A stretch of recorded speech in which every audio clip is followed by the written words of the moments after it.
Hello everyone, this is Philip Myers with another safety moment.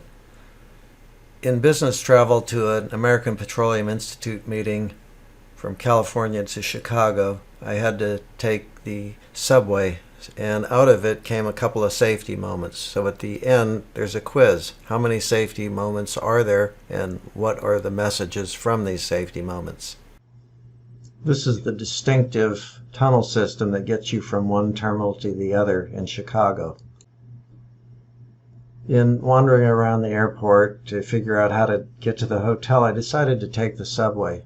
The first order of business is to map out the subway stations that you'll take. So I took the blue line here. Notice this emergency pull button here. Backpack got caught in the doors, which clamped it so hard he couldn't get it out at one of the stations.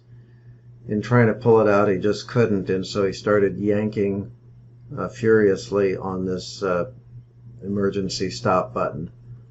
Nothing happened, and the train pulled out with the bag stuck in the door. But then the door opened while the train was moving, and it occurred to me that this is not an automated system. It's just some kind of a bell or a warning to the operator of the train. After a long time, several minutes, with the train traveling and the door open, the train finally stopped. The door was still open, and you could fall out there.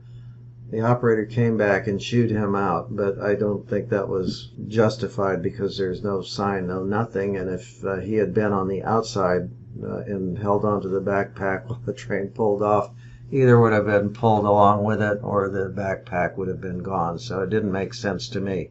The trip was interesting to me because I don't get to see the scenery taking the train in Chicago very often, but it reminds you of various movies, or a lot of movies that are made with gangsters and criminals, and I could almost imagine Al Capone down in these alleys with his machine gun.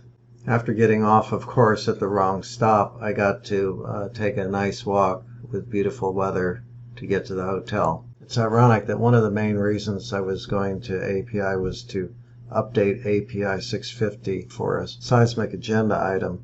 This tall, thin, flexible building made me think of its fundamental period, which I would guess is about 10 seconds. Finally getting to the hotel, it was relaxation time. In the morning, of course, we had a breakfast meeting and started our 3-day meeting. Returning to the airport, I noticed that the Brontosaurus skeleton was wearing a mask.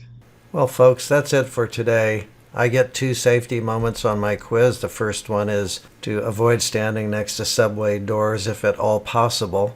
And the second is the Brontosaurus masking up. Thank you from Pemi Consulting.